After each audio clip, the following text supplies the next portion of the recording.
அந்த ஒரு மேட்ரை இங்கே பேசிடலான்னு நினைக்கிறேன் நான். ஏன்னா இவ்வளோ தூரம் அப்படியே நார்மலாக தான் இருந்துச்சு. சரி, அது வேணுமா வேணாமான்னு மைண்டுக்குள்ளே ஓடிக்கிட்டே இருக்குது. பட் துப்பாக்கி இதெல்லாம் பேசியாச்சு, அதனால் நான் அதையும் பேசிடுறேன். வந்து அந்த தளபதியாக பார்க்குறாரு, இந்த தளபதியாக பார்க்குறாரு, குட்டி தளபதி, திடீர் தளபதி அப்படிலாம் சொல்கிறாங்க. நான் சொல்லிக்கிறது ஒன்றே ஒன்று தான். நான் அப்படி நினைக்கிற ஆளாக இருந்தால் அவரும் என்கிட்ட துப்பாக்கியை கொடுத்துருக்க மாட்டார், நானும் வாங்கியிருக்க மாட்டேன். அண்ணன் அண்ணன் தான், தம்பி தம்பி தான். பட் ஃபைட்டை பயங்கரமாக பண்ணி ஆகணும். ஏன்னா ஸ்கிரிப்டோட ரொம்ப பீக் மூமெண்ட் அது, கிளைமேக்ஸ் பயங்கரமாக இருக்கணும். அப்போ ஓகே, நம்ம என்னமாவது பண்ணி ரிஹர்சல் பண்ணியாவது பண்ணிடலான்னு சொல்லி நான் முடிவு பண்ணி இறங்கி ஃபைட் பண்ணிட்டேன். அப்புறம் அவரே அப்ரிஷியேட் பண்ணார். அப்போ மனசுக்குள்ளே நினச்சிக்கிட்டேன், எத்தனை கேப்டன் படம், எத்தனை அர்ஜுன் படம், சரத்குமார் படம்லாம் பார்த்துருக்கோம், விடுவோமா நாங்கள் ஃபைட்டை அப்படின்னு சொல்லி அப்படி நின்றுட்டோம். ஒரு மாதிரி அவரோட சேர்ந்து படத்தில் பார்க்கும்போது எக்ஸைட்டிங்காக இருக்கும். Vidyut Jamal bro, thank you so much.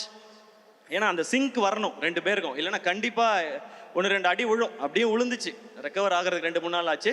பதிலுக்கு அவருக்கும் 2-3 விழுந்திருக்கும். நம்மளும் அதை பண்ணியிருப்போம் இல்லையா? அந்த மாதிரி தானே நம்ம ஸ்கூலில் கில்லுனாலே சும்மா இருக்காதுல்ல, திருப்பி கில்றாள் நம்ம எப்படி அப்படி விடுவோம்.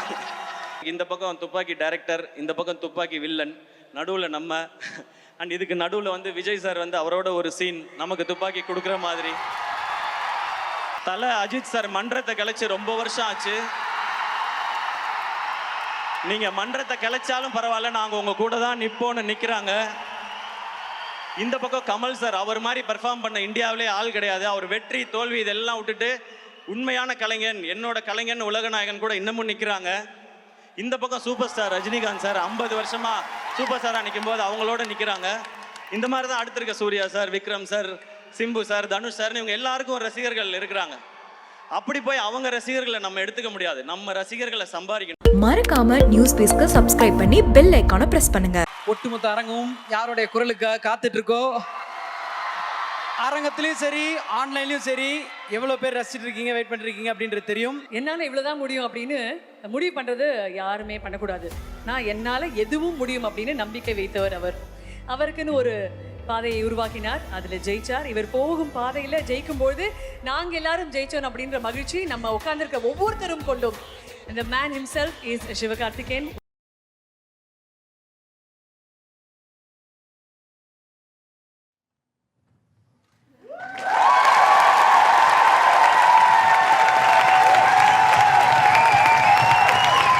தமிழ் சினிமாவின் முக்கிய சக்தி, இன்னும் நம்ம சைடுல சொன்னா பராசக்தி அப்படின்னே சொல்லலாம்.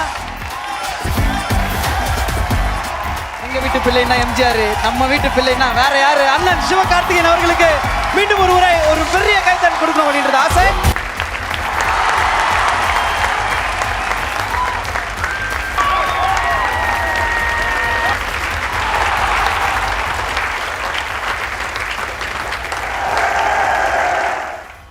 இங்கே வந்திருக்கிற எல்லாருக்கும் ஃபர்ஸ்ட் வணக்கம். என்னோட மதராசி டீம், ப்ரெஸ், மீடியா, தானு சார், ஆர்பி சௌத்ரி சார், இங்கே வந்திருக்கிற கெஸ்ட்ஸ், ஃபேமிலி, இங்கே இருக்க ஸ்டூடெண்ட்ஸ் எல்லாருக்கும் வணக்கம்.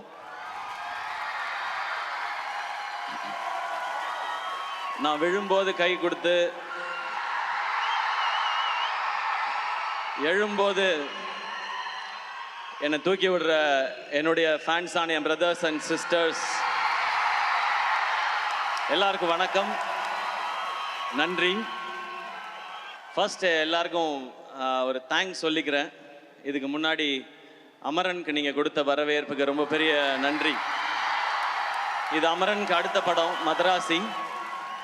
பட் இதுக்குள்ளே போகிறதுக்கு முன்னாடி நான் ஃபஸ்ட்டு யோசிச்சது என்னென்னா, இப்போ நம்ம ஒரு ஃபங்க்ஷன், ஒரு ஈவெண்ட் அப்படின்னா ஸ்டேஜ் முக்கியம், லைட்ஸ் முக்கியம், பெர்ஃபார்மன்ஸ் முக்கியம், இந்த மாதிரி சூப்பரான ஆங்கர்ஸ் முக்கியம்.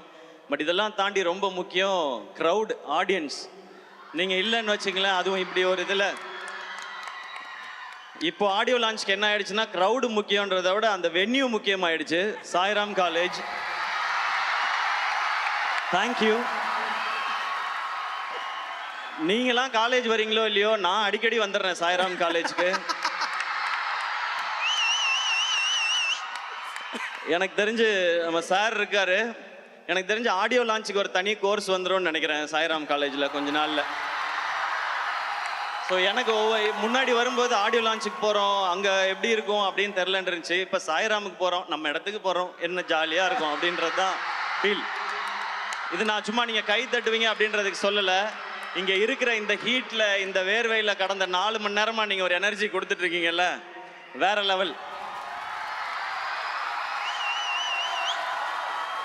இங்கே இன்னைக்கு மதராசி ஆடியோ லான்ச். இந்த படத்தை பற்றி பேசுகிறதுக்கு முன்னாடி நான் ஒரு சின்ன ஃப்ளாஷ்பேக் மட்டும் போயிட்டு வரேன். 2014 போயிட்டு வரேன். ஒரு 14 வருஷம் முன்னாடி, ஒரு 14 வருஷம் முன்னாடி நான் வந்து ஆங்கராக இருந்த டைம். அப்போ வந்து 7ஆம் அறிவு படம் ரிலீஸ். அப்போ எனக்கு ஒரு ஃபோன் கால் வந்துச்சு, இந்த மாதிரி நீங்கள் 7ஆம் அறிவு படத்தில் வந்து ஆடியோ லான்ச் நடக்குது, அதுக்கு நீங்கள் ஆங்கராக பண்ண முடியுமான்னு. ஏங்க எவ்வளோ பெரிய படம், எவ்வளோ பெரிய பெரிய காம்பினேஷன், இதை நான் பண்ணுறதுக்கு என்ன, உடனே பண்ணுறேன் அப்படின்னு சொல்லிட்டு உடனே ஒத்துக்கிட்டேன். அவ்வளோ எக்ஸைட்மெண்ட் எனக்கு.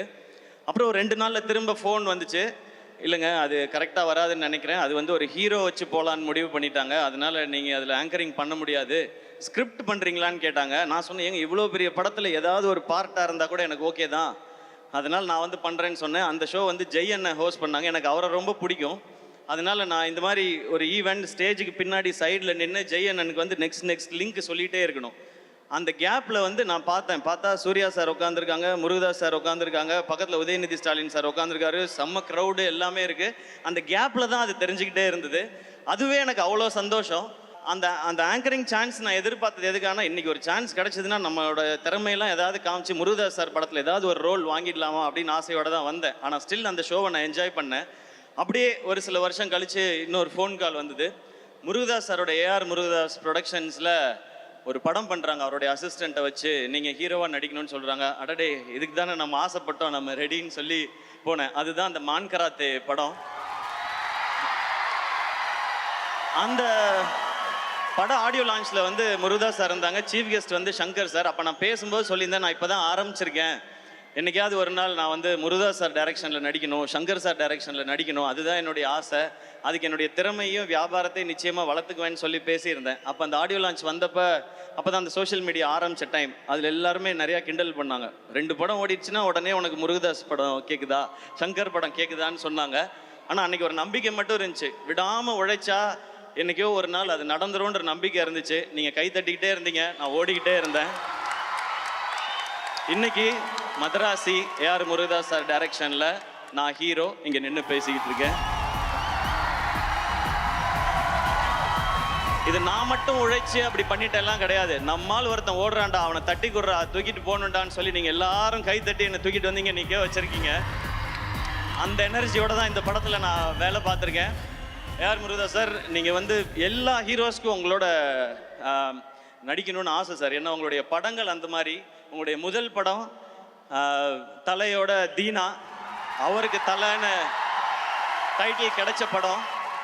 அந்த ஃபஸ்ட்டு ஷாட் ஞாபகம் இருக்குது. அவர் அந்த தண்ணியில் அவருடைய கால் ஷாட் ஒன்று வரும், ஒரு கண்ணாடி ஒன்று உடஞ்சிருக்கு, அதில் அவர் கண்ணு ஷாட் ஒன்று வரும், அது எனக்கு ஞாபகம் இருக்குது.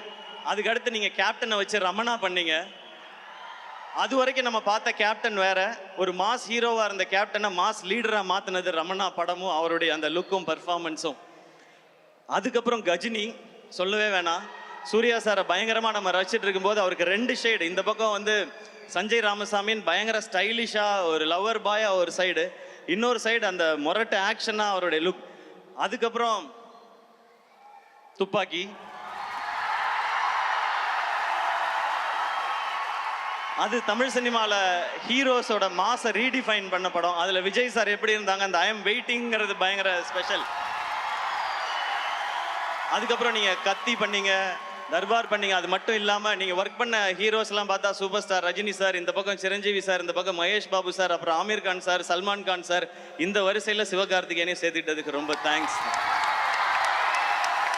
எனக்கு இதெல்லாம் ரொம்ப சர்ரியல் மூமெண்ட் சார். இதெல்லாம் நான் இதுக்கு ஆசைப்பட்டு வரல, ஆனால் இந்த மாதிரிலாம் என்னைக்காவது நடக்கும்னு ஒரு துளி நம்பிக்கையோடு தான் இந்த மேடைக்கு வந்தேன். இதில் நான் இங்கே தமிழ்நாட்டு மக்கள் எல்லாருக்கும் எவ்வளோ பெரிய நன்றி சொன்னாலும் பத்தவே பத்தாது. முருகதாஸ் சாரோட எனர்ஜி, அவருடைய கதை சொல்கிற விதம், இது வந்து தமிழ்நாட்டு மக்கள் எல்லாருக்குமே ரொம்ப பிடிச்சது. எனக்கு இன்னொரு பர்சனலாக ஒரு கனெக்ஷன் இருக்குது. முருகதாஸ் சார், உங்கள் பேரில் என் அப்பா பேரும் இருக்குது, அது ஒரு கனெக்ஷன். என் அப்பாவுக்கு ரொம்ப பிடிச்ச இயக்குனர் நீங்கள். ரமணா அவருக்கு ரொம்ப ரொம்ப பிடிக்கும். ஐ திங்க் இன்னைக்கு அப்பா இருந்தால் பயங்கர ஹாப்பியாக இருந்திருப்பாங்கன்னு நினைக்கிறேன். இப்படி ஒரு டேரக்டரோட நம்ம பையன் ஒர்க் பண்ணுறான்னு சொல்லி. உங்களோட படத்தில் இருக்க விஷுவல் ஆகட்டும், ஹீரோயிசம் ஆகட்டும், சாங்ஸ் ஆகட்டும், பஞ்சஸ் ஆகட்டும், ஃபைட் எல்லாமே ரொம்ப ஸ்பெஷல் சார். இது நீங்கள் ஒரு இன்டர்வியூவில் சொல்லியிருந்தீங்க, என்கிட்டையும் சொன்னீங்க. இந்த கதை ரொம்ப வருஷத்துக்கு முன்னாடி எஸ்ஆர்கேக்கு சொன்னேன் அப்படின்னு சொன்னீங்க. இந்த எஸ்ஆர்கே பண்ண வேண்டிய படம் இந்த எஸ்கே பண்ணதே ஒரு பெரிய பெரிய பாக்கியம் சார். இது நான் எனக்கு தெரிஞ்சு அந்த டயலாக் நான் திருப்பி திருப்பி சொல்லிக்கிட்டே இருக்கணும்னு நினைக்கிறேன். இந்த உலகம் அடுத்த வினாடிக்குள் ஒளித்து வைத்திருக்கும் ஆச்சரியங்கள் ஏராளம் அப்படின்னு. அப்படி ஒரு ஆச்சரியம் தான் எனக்கு இந்த படம் நடந்தது, உங்களோட ஒர்க் பண்ணதும். உங்களோட ஒர்க் பண்ண இத்தனை நாளும் நீங்கள் கொடுக்குற எனர்ஜி. சார் வந்து ரொம்ப ரேராக தான் டென்ஷன் ஆவாங்க, ஏன்னா ரொம்ப கூல், கரெக்டாக வேலை நடந்தால் போய்ட்டேன். அப்படி சாரையே டென்ஷன் ஆக்குற குரூப் இருக்காங்க இங்கே, அவரோட ஏடிஸ். ஸோ உங்களுக்கும் உங்கள் டீமுக்கும் ரொம்ப பெரிய நன்றி. இது பெரிய ஜேர்னி. சாரோட நம்மளால் நிறையா பேச முடியாது, ஏன்னா சார் ரொம்ப ரொம்ப சீனியர். நான் 10th படிச்சுட்டு இருக்கும்போது சாரோட ஃபஸ்ட்டு படம் வந்துச்சு. இன்றைக்கி என் பொண்ணு 7th படிச்சுட்டு இருக்கா. ஸோ அதனால் அந்த ஒரு டிஃப்ரென்ஸ் இருக்குது அது. பட் உங்கள் ஏடி டீமோட தான் சார் நிறையா டைம் ஸ்பெண்ட் பண்ணிட்டே இருப்பேன். அது ஒரு செம்ம எனர்ஜி. அது இந்த படம் மொத்த எக்ஸ்பீரியன்ஸுமே எனக்கு செம்மையான எக்ஸ்பீரியன்ஸ். அண்ட் நீங்கள் இந்த படம் ஆரம்பிக்கும் போது ஒரு ஜாலியாக அழகாக சிம்பிளாக அப்படியே லவ் போய் அப்படியே ஆக்ஷனுக்கு மாற்றிருக்காங்க. நான் ஒன்றுமே யோசிக்கல, நான் சார் என்ன சொல்கிறாங்களோ அதை கேட்கணும்னு நினச்சேன். அண்ட் முதல்ல சார் வந்து படம் பண்ணலான்னு சொன்னப்போ எனக்கு பயங்கர எக்ஸைட்மெண்ட்டாக இருந்துச்சு. சார் சூப்பர் சார், ரொம்ப தேங்க்ஸ் சார் அந்த ஆப்பர்ச்சுனிட்டிக்குன்னு. நான் கதை இன்னொரு நாள் சொல்கிறேன்னு சொன்னாங்க. அந்த கதை கேட்க போகிற அன்னைக்கு நான் ஃபஸ்ட்டு போய் சாருக்கு ஃபஸ்ட்டு சொல்லணும்னு நினச்சது, சார் எனக்கு வந்து தீனா மாதிரி, ரமணா மாதிரி, கஜினி மாதிரி, துப்பாக்கி மாதிரி ஒரு படம் வேணும்னு நான் கேட்கவே கூடாதுங்கிறதுல ரொம்ப கிளியராக இருந்தேன். ஏன் அப்படின்னா நான் ஏன் படங்களை பார்ட் 2 எடுக்கவே ரொம்ப யோசிப்பேன். நான் இது வரைக்கும் ரீமேக் பண்ணதில்லை 23 படத்தில். அப்படி இருக்கும்போது அதெல்லாம் தமிழ் சினிமாவோட ஐகானிக் ஃபிலிம்ஸ். அதை திருப்பி பண்ணணும்னு நினைக்கிறதே தப்பு. நான் ரசித்த படங்கள் அது. பட் அதில் இருக்க இம்பேக்ட் கொடுக்குற அளவுக்கு ஒரு கதை இருக்குன்றதை தான் நான் நம்பிக்கையோடு போனேன். ஸோ அந்த ஃபர்ஸ்ட் ஹாஃப் சொல்லி முடித்தோடனே இன்டர்வல் கேட்டோடனே எனக்கு பயங்கர குஷி ஆகிடுச்சு. அப்புறம் செகண்ட் ஹாஃப் வந்து உங்களுக்கு ஐடியா மட்டும் நான் இன்னொரு நாள் சொல்கிறேன்னு சொல்லி இந்த நரேஷன்லாம் ஒவ்வொரு நாளும் செம்மையாக இருந்துச்சு. அது ஷூட்டிங் ஸ்பாட் எதுவாக இருந்தாலும் சார் ஒரு அழகான ஸ்மைலோடே இருப்பாங்க. நான் ரொம்ப பெரிய டைரக்டர், நீ ஜூனியர் அப்படின்றதெல்லாம் அவங்க கொடுக்கவே இல்லை. ஒரு ஹீரோ அப்படின்னா அவங்களுக்கு என்ன ரெஸ்பெக்ட் கொடுக்கணுமோ அதை தெளிவாக கொடுத்தாங்க. அதனால தான் சார் இன்றைக்கும் ஒரு டாப் டைரக்டராக இருந்துகிட்டே இருக்காங்கன்னு நினைக்கிறேன். தேங்க்யூ ஸோ மச் சார், இந்த படத்துக்கும் இந்த ஜேர்னிக்கும் இந்த எக்ஸ்பீரியன்ஸ்க்கும். இப்போ அப்படியே நான் டீமில் ஒவ்வொருத்தருக்காக வரேன். நான் ஆரம்பிக்கிறதுக்கு முன்னாடி ப்ரொடியூசர் அவங்கள பற்றி பேசுகிறேன். திருப்பதி பிரசாத் சார். இப்போ நீங்கள் பார்த்தீங்க, அவர் வந்து வேட்டி சட்டை போட்டு ரொம்ப சிம்பிளாக சாதாரணமாக இருக்கார். அவர் அப்படி கிடையாது. திருப்பதியில் பாதி அவரோட தான் சார். நம்ம வந்து சார் ரொம்ப கஷ்டப்பட்டு இந்த படம் பண்ணுது சார் எனக்கு தெரியும் சார், திருப்பதியில் நீங்கள் எப்படின்னு எனக்கு தெரியும் சார் அப்படின்வேன். சார் வந்து திருப்பதியிலேருந்து எப்போ வந்தாலும் எனக்கு திருப்பதி கோயிலும் லட்டும் ரொம்ப ரொம்ப பிடிக்கும். எப்போ வந்தாலும் அந்த லட்டு வாங்கிட்டு வருவார். எனக்கு லட்டு நான் ஆசையாக வாங்குறத பார்த்துட்டு எவ்ரி டைம் வரும்போது, சார் லட்டு கொடுக்குதோ, துட்டு எப்போ சார் கொடுக்குதோ அப்படின்னு சொல்லி நான் கேட்பேன். ஃபர்ஸ்ட் லட்டு கொடுக்குதோ, அப்புறமா துட்டு கொடுக்குதோ அப்படின்னு சொல்லுவார் அவர். அவரோட பேசுகிறதே ரொம்ப ரொம்ப ஸ்வீட்டான ஒரு எக்ஸ்பீரியன்ஸ். அவர் ஒரு பயங்கரமான ஆள். அது உங்களுக்கு இந்த படம்லாம் பார்த்தீங்கன்னா தெரியும். இப்படி ஒரு படத்தை இப்படி எடுக்கணும்னு நினச்சது. ஸோ இந்த படத்துக்கு நீங்கள் செலவு பண்ணியிருக்கிறது அது எல்லாமே ஃபஸ்ட்டு பேசும்போது இந்த காம்பினேஷன் அமைக்கிறது வந்து இது மாவீரன் ஷூட்டிங் நடந்துட்டு இருக்கும்போது ஆரம்பித்தது இந்த ஜேர்னி. அப்போ நமக்கு இருந்த வியாபாரத்துக்குள்ளே ஆனால் முருகதாஸ் சார் இதில் அகாமடேட் பண்ணணும், எல்லாருக்கும் சேலரி கொடுக்கணும், ஒரு படத்துக்கும் செலவு பண்ணணும்னு நான் அவர்கிட்ட சொன்னது அதான். எனக்கு சேலரி பேசிக்காக என்ன சேலரியோ அதை கொடுங்க சார், நீங்கள் படத்துக்கு செலவு பண்ணுங்கள் சார், அப்புறமா ப்ராஃபிட் வரும்பொழுது நான் அதில் ஷேர் பண்ணிக்கிறேன் சார்னு சொன்னேன். சூப்பர் சார், நல்லா சொல்லிச்சு சார், நம்ம இப்படி பண்ணது சார் அப்படின்னு சொல்லி சூப்பராக பண்ணார். பட் படத்துக்கு அவர் எந்த குறையும் வைக்காமல் அப்படி பண்ணியிருக்காரு. என்னை நல்லா பார்த்துக்கிட்டீங்க சார். Thank you so much sir Prasad sir. And படத்தோட டெக்னீஷியன்ஸ் வந்துடுறேன். சுதீப் எலமன் டிஓபி. இப்போ சார் சொன்னார்ல விரல் வந்து கட் ஆகிடுச்சின்னு சொல்லி, உண்மையிலே தான் நான் ஹாஸ்பிட்டலில் போய் பார்க்குறேன், இந்த விரல் போயிடுச்சு சார் அப்படின்னாரு. விரல் போயிடுச்சா, என்ன சாதாரணமாக சொல்கிறீங்க, அது விடுங்க அது பிரச்சனை இல்லை அப்படின்னு. நம்ம ஷூட் பண்ணிட்டு இருக்கும்போது அவரை பார்த்தோன்னா திடீர்னு கேமரா பக்கத்தில் இருக்க மாட்டார். எங்கடா காணோம் அப்படின்னு பார்த்தா 2 சிகரெட்டை இழுத்துட்டு அந்த குடுமியை அள்ளி முடிஞ்சாருன்னா கேமரா வச்சுட்டு சிவதாண்டவம் ஆடிடுவார். அந்த மாதிரி ஒரு ஆள் அவர். அண்ட் நான் ரோப்பில் இருக்கேன். இப்போ இந்த படத்தில் வந்து அபே வந்து என்ன பண்ணுவாப்புல, சார் ஷார்ட் ரெடி சார் அப்படின்னு கூப்பிட்டு போவாப்புல. அந்த ஷார்ட் எல்லாம் எப்படி இருக்குன்னா 80 அடி ஹைட்டில் ரோப்பில் தொங்குறது, 60 அடி ஹைட்டில் ரோப்பில் தொங்குறது. நான் அந்த ஒரு பாலத்தில் இருந்து சார் பாலத்தில் ஷார்ட் சார்னு சொல்லி தூக்கி இந்த பாலத்துலேருந்து நீங்கள் குதிக்கிற மாதிரி ஷார்ட். ஐயோ ஆக்ஷன்னா இந்த அளவுக்கு ஆக்ஷனாவாக இருக்கும், அந்த மாதிரி இருக்கும். ஒரு ஷார்ட்டில் நான் இப்போ சார் சொன்ன ஷார்ட் தான், நான் மேலே ரோப் கட்டி ஏறிட்டே இருக்கேன். பக்கத்தில் அவரும் ரோப்பில் வந்து என்னை தாண்டி போயிட்டுருக்காரு.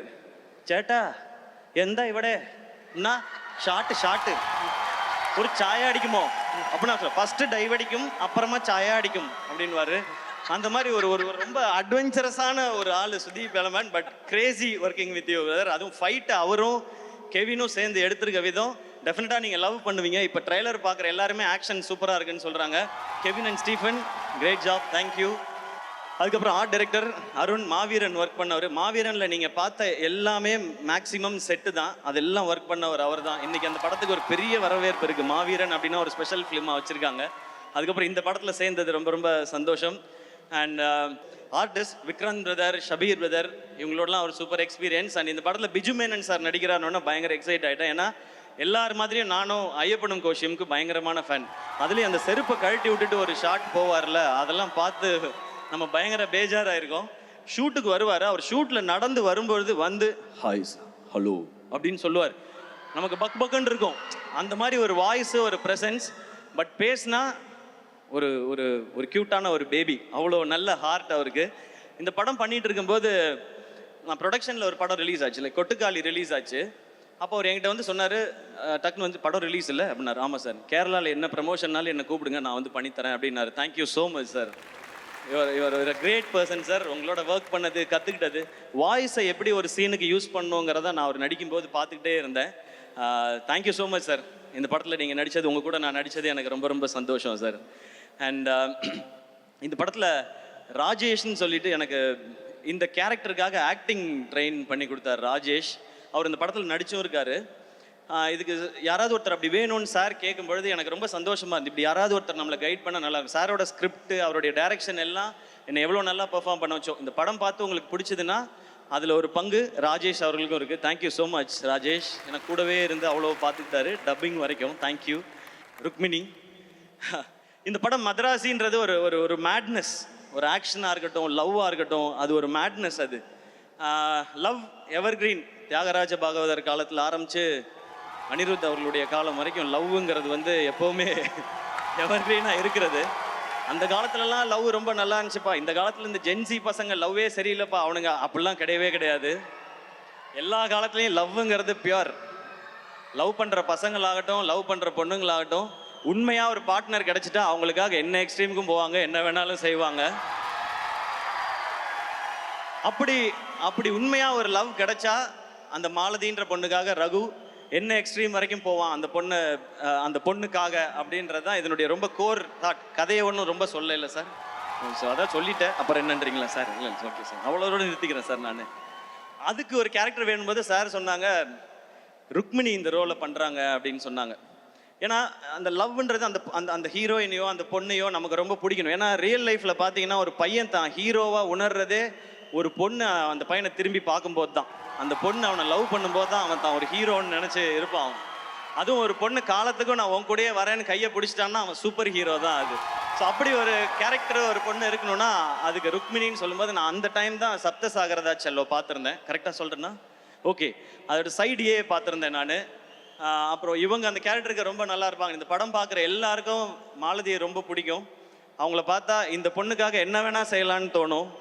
அப்படியான ஒரு கேரக்டர் தான். ஸோ ருக்மிணி அவங்க ஷூட்டிங்கில் எப்படின்னா படிச்சுட்டே இருப்பாங்க, புக்கு படிச்சுட்டே இருப்பாங்க. நான் சும்மா ஏமாத்துறாங்க புக்கெல்லாம் வச்சுக்கிட்டு அப்படின்னு நினச்சேன். அப்புறம் பார்த்தா எழுதுவாங்க. ஒரு நாள் போய் கேட்டேன், என்னங்க எழுதுறீங்க அப்படின்னு கேட்டேன். இல்லை, என்னோட எக்ஸ்பீரியன்ஸை ஷூட்டிங்கில் நடக்கிற தாட்லாம் நான் எழுதுறேன்னு சொன்னாங்க. ஓ, படிக்கிற பொண்ணுடோ அப்படின்னு சொல்லி நான் முடிவு பண்ணிட்டேன். நீங்கள் காலேஜ்லலாம் பார்த்துருப்பீங்க, ஒரு பொண்ணு எல்லா இடத்துலையும் படிக்கும். பஸ்ஸில் படிக்கும், பஸ் ஸ்டாப்பில் படிக்கும், எல்லா இடத்துலையும் படிச்சுக்கிட்டே இருக்கும். இசிஇ ட்ரிபிள் பொண்ணுங்கள்லாம் இருப்பாங்க, அவங்களாம் எப்போ பார்த்தாலும் படிச்சுக்கிட்டே இருப்பாங்க. அந்த மாதிரி தான் அவங்க தான். ஆனால் பர்ஃபார்ம் பண்ணுவாங்க. அந்த மாதிரி அவங்களும் அந்த மாதிரி பர்ஃபார்ம் பண்ணியிருக்காங்க. Very happy to work with you. ஒரு ஒரு ரொம்ப ரொம்ப ஒரு ரொம்ப நல்ல கேரக்டர் நீங்கன்றது ஆன் ஸ்க்ரீனில் மட்டும் இல்லை, ஆஃப் ஸ்க்ரீன்லையும் நான் தெரிஞ்சுக்கிட்டேன். So very happy to work with you. And அவங்க இப்போ நிறையா பேன் இண்டியன் ஃபிலிம்ஸ் பண்ணிகிட்டே இருக்காங்க. எல்லாத்துக்கும் என்னுடைய விஷஸ். அவங்கள தொடர்ந்து அடுத்து நான் பேச போகிறது என்னுடைய உயிர் நண்பன், rock star, the most eligible bachelor, Anirudh. ஆக்சுவலாக அனி சாரும் நானும் பண்ணுற 8வது படம் அவர் சொன்ன மாதிரி நாங்கள் 8 படம் பண்ணியிருக்கோம். அது இல்லாமல் ஏகப்பட்ட ப்ரோமோ வீடியோ பண்ணியிருக்கோம். பட் இந்த எக்ஸ்பீரியன்ஸ் வந்து எங்கள் 2 பேருக்குள்ளே இருக்கிறது வந்து ஒரு ஹீரோ, மியூசிக் டைரக்டர், ஒரு ஆர்டிஸ்ட், டெக்னீஷியன் அப்படி இருந்ததே கிடையாது. இது என்றைக்குமே அந்த ஃப்ரெண்டுன்றதுக்கும் ஒரு ஸ்டெப் மேலேன்னு நினைக்கிறேன். எனக்கு அவர் அவ்வளோ பிடிக்கும். எதிர்நீச்சல் ஹிட் ஆனப்போ நான் அப்போ அவர்கிட்ட சொன்னேன், சார் பாட்டெல்லாம் பயங்கரமாக போட்டீங்க, ஆல் காலேஜ் கேர்ள்ஸ் ஃபாரின் எல்லா பக்கமும் என்னை கொண்டு போய் சேர்த்துட்டீங்க என்ன. அவர் அவ்வளோ ஸ்வீட்டாக திரும்ப ஒரு பதில் சொன்னார், இல்லை சார் நீங்கள் தான் என் பாட்டை கொண்டு போய் பிஎன்சியில் சேர்த்துருக்கீங்கன்னு சொன்னார். எல்லாரும் கேட்பாங்க உங்கள் 2 பேர் காம்பினேஷனோட சக்ஸஸ்க்கு என்ன ரீசன்னு. இதுதான் ரீசன். நான் அவர் தான் காரணம்னு சொல்லுவேன், அவர் என்ன தான் காரணம்னு சொல்லுவார். பட் முழு காரணம் அந்த ஆள் மட்டும்தாங்க. நமக்கு என்ன தெரியும் பாட்டை பற்றி? அவராக பாட்டு போட்டு இதுதான் பாட்டுன்னு அனுப்புவார். அவர் நடுவில் சொன்னார், நான் வந்து ஃபீல்ட் அவுட் ஆனாலும் எஸ்கேக்காக அதெல்லாம் வாய்ப்பே கிடையாது. இன்றைக்கி ஷாருக் கானில் ஆரம்பித்து எல்லாருக்கும் பாட்டு ஹிட்டு 1000 கோடிலாம் பார்த்துட்டார். இன்னும் 2000 இருக்குது, 3000 இருக்குது, 4000 இருக்குது. பல ரெக்கார்டுகள் நம்ம பண்ண வேண்டியிருக்கு சார். நம்ம மீன்ஸ் நீங்கள், அதில் நானும் சேர்ந்துக்கலாம். அனி இஸ் மை ஃப்ரெண்ட் அப்படின்னு. ஸோ நீங்கள் உங்களோட மியூசிக் அது கொடுக்குற எனர்ஜி நாங்களாம் அடிக்கடி சொல்லுவோம். எல்லாருமே கேட்குறாங்க, ஏன் அனி இன்னும் கல்யாணம் பண்ணிக்க மாட்டேன்றாருன்னு. நாங்களும் கேட்டிருக்கோம், அனி சார் கல்யாணம் பண்ணுங்க சார், எங்களுக்கு மட்டும் 8 மணி ஆனால் வீட்டிலேருந்து ஃபோன் வரணும், எங்கே இருக்கீங்க, எப்போ வருவீங்க அப்படின்னு ஃபோன் வரணும். இவர் 8 மணிக்கு தான் எந்திரிப்பாரு ஜாலியாக, இன்னைக்கு ஒர்க் பண்ணுவோமா அப்படின்னு. அதெல்லாம் பார்க்கும்போது நமக்கு ஒரு மாதிரி இருக்கும். அப்போல்லாம் நான் கேட்போம், ஏன் சார் கல்யாணம் பண்ண மாட்டேங்க? விடுங்க சார் ஜாலியாக இருக்கேன்னு. பட் அவர் ஜாலியாக இருந்தால் நமக்கு ஹிட்டு பாட்டு வருது. நமக்கு ஹிட்டு பாட்டு வேணுமா அவர் கல்யாணம் நடக்கணுமான்னு யோசிச்சு பார்த்தேன். நமக்கு ஹிட்டு பாட்டு தான் வேணும். அதனால் நீங்கள் ஜாலியாகவே இருங்க சார், எங்களுக்கு வைப் பண்ண பாட்டு கொடுத்துக்கிட்டே இருங்க sir. Okay sir, thank you sir. அனி அவ்வளோ ஸ்பெஷல். அனியோட எந்த அளவுக்கு க்ளோஸ்னால், இப்போ நான் போய் கேட்டேன்னா எந்த படம்னாலும் உடனே ஓகே சொல்லுவார், நோ ப்ராப்ளம் சார் பண்ணிடலாம் சார்னு. ஆனால் அவருக்கு நாங்கள் கொடுக்குற ரெஸ்பெக்ட், அவர் இன்னைக்கு வளர்ந்துருக்க அந்த க்ரோத், அந்த ஸ்டேச்சர், அதுக்கு நான் கொடுக்குற ரெஸ்பெக்ட் நான் அப்படி போய் கேட்கவே மாட்டேன். நான் எப்போ கேட்டாலும் பண்ணுவார். பட் அவருக்கு அந்த ஸ்டேச்சரை கொடுத்து அப்ரோச்னா, இவர் இவ்வளோ பெரிய மியூசிக் டைரக்டர் நம்ம போய் கேட்குறோன்னா அதுக்கேற்ற ப்ராஜெக்டோட தான் போய் கேட்கணுன்றதான் எங்களுக்கு எப்போவுமே தோணும். அப்படி தான் சார் இருப்போம். பாசம், லவ் எல்லாமே எப்போவுமே இருக்கும். பட் அதை தாண்டி நான் இந்த ரெஸ்பெக்ட் கொடுத்தாகணும். ஏன்னா நீங்கள் உலகம் ஃபுல்லாக ரீச் ஆகிருக்கீங்க சார். எங்கே போய் பார்த்தாலும் இவர் ஒரு கான்சர்ட் நடத்தினா எனக்கு எத்தனை மெசேஜ் வருதுன்னு எனக்கு தான் தெரியும். Get me 4 tickets, get me 2 tickets அப்படின்னு. டிக்கெட்லாம் அப்படி கிடைக்கா ராஜா, நீ அங்கே போய் ஏதாவது கண்டுபிடிச்சி எடுத்துக்கோ அப்படின்னு. அனி சார் இவர் பிக் இன்ஸ்பிரேஷன். எதுக்கு முக்கியமான சக்ஸஸ்க்கு மட்டும் இல்லை, அந்த சக்ஸஸை எப்படி ஹேண்டில் பண்ணணும்னு தெரிஞ்சுக்கிறதுக்கும். அண்ட் நீங்கள் சொன்ன அத்தனை வார்த்தைக்கும், அன்புக்கும், பாடல்களுக்கும் ரொம்ப ரொம்ப நன்றி. Love you sir, always love you. நான் எப்போவுமே மெசேஜில் அனுப்புறது தான் லவ் யூ சார். இந்த ப்ரோமான்ஸ் போயிட்டே தான் இருக்கும் எங்களுக்குள்ள, அது எப்போவுமே இருக்கும். அண்ணன் தம்பி அந்த மாதிரி ஃப்ரெண்டு எப்படி வேணாலும் வச்சுக்கலாம். Love you sir. அண்ட் மதராசிக்கு நீங்கள் கொடுத்துருக்க ட்ராக் சலம்பலை, அப்புறம் இப்போ வழிகிறேன். இன்னொன்று தங்கப்பூவேன்னு ஒரு பாடல் விவேக் ப்ரோ எழுதியிருக்காரு, ரொம்ப பியூட்டிஃபுல்லான சாங். அந்த சாங் நீங்கள் கேட்குறதுக்காக வெயிட் பண்ணிட்டு இருக்கோம். அண்ட் உங்களோட singers, lyricist super Subbu bro, super lyrics. And Aadesh bro thank you. And Vivek bro thanks. நான் ஆனால் தேங்க்ஸ்லாம் சொல்ல மாட்டேன், நம்ம நண்பர்களை அப்படியே மெயின்டைன் பண்ணிக்கலாம். ரொம்ப அழகான வரிகளோட அண்ட் ஒர்க் பண்ண மியூசிஷியன்ஸ், அனியோட டீம் எல்லாருக்கும் தேங்க்ஸ். நம்ம மேட்னஸ் இந்த படத்தில் சொல்லும்போது லவ் அண்ட் ஆக்ஷன் இருக்குது. ஆக்ஷன் இன்னொரு பக்கம் ஒரு பயங்கர மேடான ஒரு ஒர்க் இருக்குது. ஸோ வில்லன் யார் பண்ணுறா அப்படின் போது சார் சொன்னாங்க வித்யுத் ஜாம்வால் அப்படின்னாங்க. வித்யுத் ஜாம்வாலா, அட்டேங்க அப்பா பயங்கரமாக இருப்பாப்லையே அப்படின்னு சொல்லி தான் எனக்கு தோணுச்சு. அப்போ ஒரு ஷூட்டிங் ஸ்பாட் வந்தப்போ ஃபஸ்ட் டே சந்திக்க போகிறேன். நான் என்ன பண்ணேன், தூத்துக்குடியில் ஷூட் பண்ணும்போது காலையில் 4 மணிக்கு எந்திரிச்சு திருச்செந்தூர் கோயில் போகிறதுக்காக கிளம்பிட்டு இருந்தேன். நான் வெளியே வந்தால் தூரத்தில் ஒரு உருவம், நல்ல ஹைட்டு, கை வந்து கிரிக்கெட் பேட் மாதிரி இருக்குது. ஆள் அப்படியே திரும்பினா அது வித்யுத் ஜாம்வால். அது அவர் வந்து ஹாய் அப்படின்னு கை கொடுத்தாரு. நம்ம வந்து வேஷ்டி சட்டை நெத்தியில் பட்டை போட்டுக்கிட்டு ஹாய் அப்படின்னு சொல்லி கையை கொடுத்தேன் நான். சிவா அப்படின்னாரு. Yes sir Siva, great man, I'm very happy to work with யூனாரு. கை அப்போவே இறுக்கியாக பிடிச்சாப்புல. ஐயோ இவர் கூட தான் நம்ம ஃபைட் பண்ணணுமான்னு சொல்லிட்டு ஓகே சார் சி யூ இந்த ஈவினிங் சொல்லிட்டு கோயிலுக்கு போய் நேராக முருகா அந்த மனுஷன்ட்டு மட்டும் நீ பத்திரமா பார்த்துக்க, ஒரு பஞ்சு மூஞ்சில் விழுந்தாலும் உனக்கு என்னை அடையாளம் தெரியாமல் போயிடும், இது ஓம் பொறுப்பு, நீ பார்த்துக்கன்னு சொல்லி வந்தேன். அப்புறம் அந்த ஃபைட் வந்துச்சு, கிளைமேக்ஸ் ஃபைட்டு. அப்போ நான் மனசுக்குள்ளே நினச்சிக்கிட்டதெல்லாம் ஒன்று தான், அடிக்கிறோமோ இல்லையோ தடுக்கிறோம். லோஜக் மோஜக் பஜக், இதுதான் நம்ம தாரக மந்திரம்னு சொல்லிட்டு அங்கே போனேன். ஆக்ஷன் பண்ணும்போது அந்த ஆள் தடுக்கிறாப்புல, தடுக்கும் போதே வலிக்குது. நான் அங்கே நின்று பண்ணிட்டு வெளியே வந்து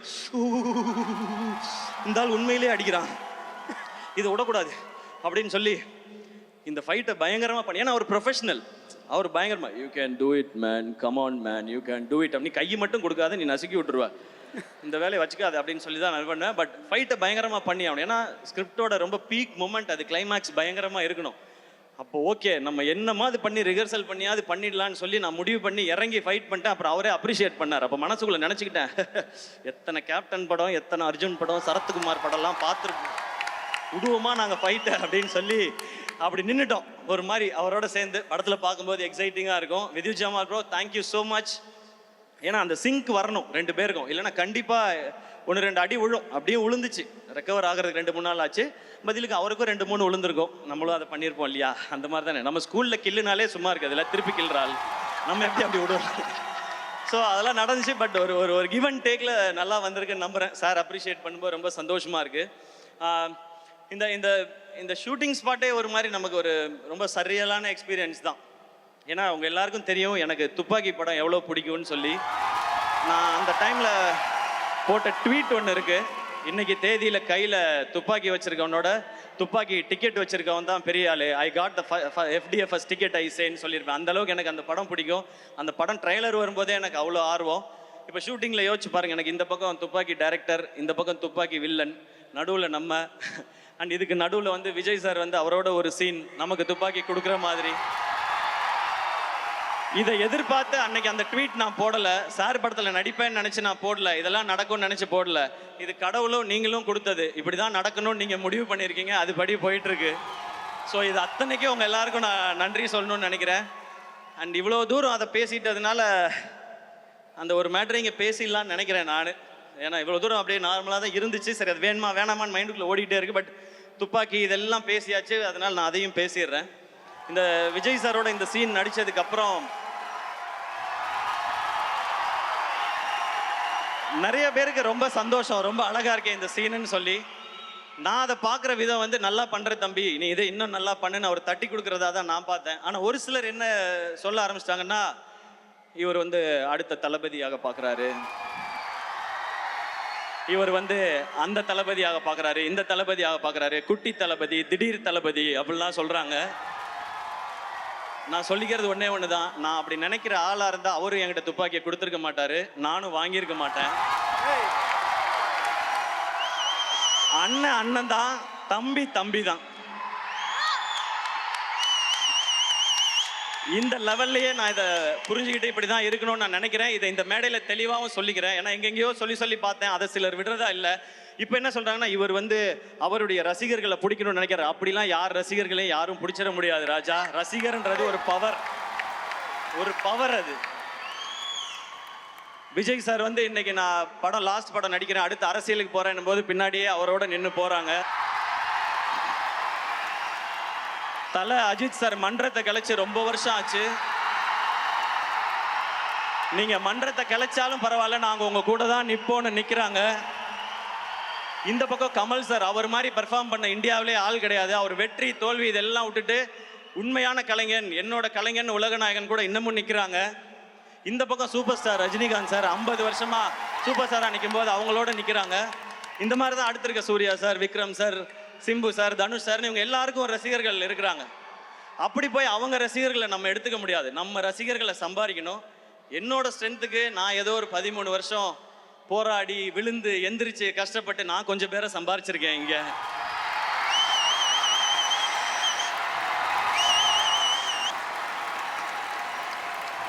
உங்களுக்கும் எனக்கும் இருக்க கனெக்ஷன் ஒன்னே ஒன்று தான். என்னுடைய ஃபேன்ஸான என் பிரதர்ஸ் அண்ட் சிஸ்டர்ஸ், உங்களுக்கும் எனக்கும் இருக்கிற கனெக்ஷன் ஒன்னே ஒன்று தான். நான் நல்லா இருக்கணும், என் குடும்பம் நல்லா இருக்கணும், நான் ஜெயிக்கணும்னு நீங்கள் நினைக்கிறீங்க, அதே தான் நானும் நினைக்கிறேன். நீங்கள் நல்லா இருக்கணும், உங்கள் குடும்பம் நல்லா இருக்கணும், நீங்களும் வாழ்க்கையில் ஜெயிக்கணும்னு நான் நினைக்கிறேன். இவ்வளோதான் நமக்குள்ளே இருக்க பாண்டிங். இதுக்குள்ளே 1000 விமர்சனம் வரும், அதை பற்றி நம்ம கவலைப்பட வேணாம். நல்ல விமர்சனங்கள் வந்தால் நம்மளை திருத்திக்கிறதுக்கு எடுத்துப்போம். தேவையில்லாத, ஏன்னா விமர்சனங்கள் பார்க்காத ஆளே கிடையாது. சச்சின் டெண்டுல்கர் எல்லாருக்கும் பிடிச்சவர் தான். அவர் என்ன சொன்னாங்க, 90s வந்தாலே நர்வஸ் ஆகிடுவார், அவர் அவுட் ஆகிடுவார். டேய் 100 அடித்தவனாடா 90 வந்தால் நர்வஸ் ஆகிறான், என்னடா பேசுகிறீங்கன்றது இருக்கும். இந்த பக்கம் இப்போ வந்தால் ஒரு IPL கொஞ்சம் ஒரு மாதிரி இருக்கும்போது தோனி அவரை பற்றி, அவர் எதுக்குங்க, இதுக்கு என்னங்க ஏதுன்னா, 5 IPL cup Chennai super Kings அடிச்சிருக்கு. இது போய் நீங்கள் இவர் இருக்கலாமா போகலாமான்னு. ஸோ அப்பேற்பட்ட சாதனை பண்ண அவருக்கே விமர்சனங்கள் வருதுன்னா, நம்ம இப்போ தான் ஆரம்பித்து போயிட்டுருக்கோம். நம்ம மேலே விமர்சனங்கள் வரும், அதில் நல்லதை எடுத்துப்போம். என்ன நம்ம மேலே புதுசாக விமர்சனம் வருது, நான் ஏதாவது ஒரு படம் நல்லா இருக்குன்னு கூப்பிட்டு பாராட்டினா இதோ இவர் பாராட்டுறாருப்பா இந்த படத்தை அப்படின்றாங்க. அவங்களுக்கு நம்ம என்ன பதில் சொல்ல முடியும்? நல்லது பண்றதுக்கு நாங்க ஏன்டா யோசிக்கணும்? இதை இப்படியே நாங்க பண்ணிட்டு போயிட்டே இருக்கோன்றதான் நம்ம சொல்லணும்னு நினைக்கிறோம். அதனால இதுக்குள்ள உண்மையிலே நம்ம இந்த தவறை திருத்திக்கிட்டா நல்லா வரலான்ற விமர்சனங்கள் இருக்கும். அதை நம்ம கரெக்டாக கிராப் பண்ணிக்கணும். சோஷியல் மீடியாவில் எதையாவது சொல்லுவாங்க, முகம் தெரியாத ஆட்கள் நம்மளை ஏதாவது நம்ம கான்ஃபிடன்ஸ் உடைக்க நினைக்கிறாங்கன்னா அதுக்கு நீங்கள் முதல்ல இதாகிடாதீங்க. ஏன்னா நம்மளுடைய இலக்கு இங்கே யாரையும் போட்டியாக நினைக்கிறது இல்லை, யாரையும் ஜெயிக்கிறது இல்லை, அன்பை சம்பாதிக்கிறது. நான் உங்களை சம்பாரிச்ச மாதிரி நீங்கள் என்ன சம்பாரிச்ச மாதிரி, இதுதான் நம்மளுடைய மெயின் மோட்டிவாக இருக்கணும். ஒரே ஒரு இன்சிடென்ட் மட்டும் சொல்லிடுறேன். அமரன் படம் வந்து டிவியில் டெலிகாஸ்ட் ஆச்சு. அதுக்கு அடுத்த நாள் வந்து ஒரு அம்மா வந்து பார்க்குறதுக்கு ரொம்ப நேரமாக வெயிட் பண்ணிகிட்டே இருந்தாங்க. அப்போ நான் வந்து என்ன ரொம்ப நேரமாக இருக்காங்களே வாங்கம்மான்னு சொன்னேன். அவங்க உள்ளே வந்தோடனே கண்ணெலாம் கலங்கிட்டு, நேற்று நைட் அமரன் படம் டிவியில் பார்த்தோம், அந்த கிளைமேக்ஸ் பார்த்தோன்னே ஒரு மாதிரி ஆயிடுச்சு. சினிமா தான் தெரியும், ஆனால் இருந்தாலும் உங்களை அப்படி பார்க்கும்போது ஒரு மாதிரி ஆயிடுச்சு. உங்களை ஒரு தடவை தொட்டு பார்த்துக்கிட்டுமான்னு சொல்லி தொட்டு பார்த்தாங்க. எனக்கு எமோஷனல் ஆயிடுச்சு. அப்போ சொன்னாங்க, நாங்கள் ஒரு ஓல்டேஜ் ஹோமில் இருக்கோம், அங்கே நிறைய பெரியவங்க வயசானவங்கலாம் இருக்காங்க. நேற்று படம் பார்த்ததுக்கு அப்புறம் அவங்கள நிறைய பேர் சாப்பிடல, ஒரு மாதிரி டிசப்பாயிண்ட் ஆகி தூங்கிட்டாங்க, ஒரு மாதிரி அப்செட் ஆகிட்டாங்க. அவங்ககிட்ட நீங்கள் ஃபோனில் பேச முடியுமான்னாங்க. நான் வீடியோ கால் போடுங்கன்னு வீடியோ காலில் நிறைய பேர் பேசினாங்க. அவங்கெல்லாம் அப்பா நீ நல்லா இருக்கியாப்பா, அவங்க குடும்பம்லாம் நல்லா இருக்காப்பா, நேற்று படம் பார்த்தோம் ஒரு மாதிரி இருந்துச்சுன்னு சொல்லிட்டு அதில் 2 பேர் டக்குன்னு இன்னுமே இந்த மாதிரி கிளைமேக்ஸ்லாம் வச்சு நீ நடிக்கக்கூடாது சரியா அப்படின்னு சொல்லி அதட்டினாங்க. அப்போ தான் நான் புரிஞ்சுக்கிட்டேன். எப்போவுமே எல்லாரும் சொல்கிறாங்க, நான் நம்ம வீட்டு பிள்ளைன்றது வெறும் டைட்டில் மட்டும் இல்லை, அவங்க அப்படி தான் நினைக்கிறாங்கன்றத அந்த செகண்ட் உணர்ந்தேன். நான் உழைக்கிறதுக்கு மேலே ஒரு அன்பை நீங்கள் கொடுத்துக்கிட்டே இருக்கீங்க, அந்த அன்புக்கு மேலே நான் உழைக்கணும்னு ஓடிக்கிட்டே இருக்கேன். இது மட்டும்தான் என் மைண்டில் இருக்குது. இன்னும் கடுமையாக உழைச்சிட்டே இருப்பேன். நீங்களும் அதே மாதிரி இருங்க. இன்றைக்கி ரொம்ப தூரத்தில் இருந்தெல்லாம் நிறைய பேர் வந்திருக்கீங்க. என்னுடைய தம்பிகள் எல்லாம் வந்திருக்கீங்க, தங்கச்சி தம்பிகள் எல்லாம். திரும்ப பத்திரமா வீட்டுக்கு போங்க, எதை பற்றியும் கவலைப்படாதீங்க. ஏன்னா லைஃப்பில் சக்ஸஸுங்கிறது இந்த பாக்ஸ் ஆஃபீஸ் நம்பர்ஸ் அது வர்றது அது இல்லவே இல்லை. அது நம்ம எவ்வளோ அன்பை சம்பாதிக்கிறோன்றது ஒரு பக்கம். இன்னொன்று, நம்ம தோற்றுருவோமோன்னு எல்லாருக்குள்ளேயும் ஒரு பயம் இருக்குல்ல, அந்த பயம் எப்போ இவன் ஜெயிச்சிருவானோன்னு மற்றவனுக்கு மாறுதோ அதுதான் உண்மையான சக்ஸஸ். இதை மைண்டில் வச்சுக்கோங்க. நம்ம ரொம்ப தூரம் பயணிக்க வேண்டியது இருக்குது. சேர்ந்து நிறைய நல்ல விஷயங்களையும் செய்வோம் நம்மளால் முடிஞ்சதை. அண்ட் அண்ணன், நீங்கள் ஆக்ஷன் படம் பண்ணுங்கண்ணே, ஆக்ஷன் படம் பண்ணுங்கண்ணேன்னு கேட்டுகிட்டே இருந்தீங்க. முருகதாஸ் சார் டைரக்ஷனில், அனிருத் மியூசிக்கில், இப்படி ஒரு ஸ்ட்ராங் டீமோட ஒரு ஆக்ஷன் என்டர்டெய்னர் செப்டம்பர் 5 வருது. மதராசி தேட்டரில் என்ஜாய் பண்ணுங்கள். இன்றைக்கி பத்திரமா ஊருக்கு போங்க, எல்லோரும் சாப்பிட்டு போங்க. நாளைக்கு போயிட்டு ஆனந்த் அண்ணன்ட்டையும் மோகன் அண்ணன்ட்டையும் நீங்கள் தகவல் சொல்லணும். நான் காத்திருப்பேன் காலையில் நீங்கள் சொல்லுவீங்கன்னு. வேறு யாரையாவது மிஸ் பண்ணியிருந்தா மன்னிச்சிருங்க. And thank you lovable friends, N brother and sister 2 பேருக்கும் thank you for all the love and support. And இந்த ஈவெண்ட்டை சிறப்பாக நடத்தின மொத்த டீமுக்கும் அண்ட் மேனேஜர்ஸ் மொத்த எல்லாருக்குமே என்னுடைய ரொம்ப ரொம்ப நன்றி. Love you. செப்டம்பர் 5, 5, 6, 7 3 நாளும் ஹாலிடேஸ். தேட்டரில் என்ஜாய் பண்ணுங்கள். இந்த படம் உங்கள் எல்லாருக்கும் பிடிக்கும் நான் நம்புகிறேன். Love you all. அண்ணா எஸ்கண்ணே, நீங்கள் திரும்பி லவ் யூ சொல்கிறதுக்கு தான் நம்ம ஆங்கராக வந்தோன்றது ஞாபகம் வருது. நான் ஆடியன்ஸாக மாற்றிட்டீங்க இவ்வளோ நேரம் எங்களையும். அப்படி ஒரு அமேசிங்கான விஷயங்கள். Thank you so much SK sir. And மறக்காம நியூஸ் பேஸ்க்கு சப்ஸ்கிரைப் பண்ணி பெல் ஐக்கானை பிரஸ் பண்ணுங்க.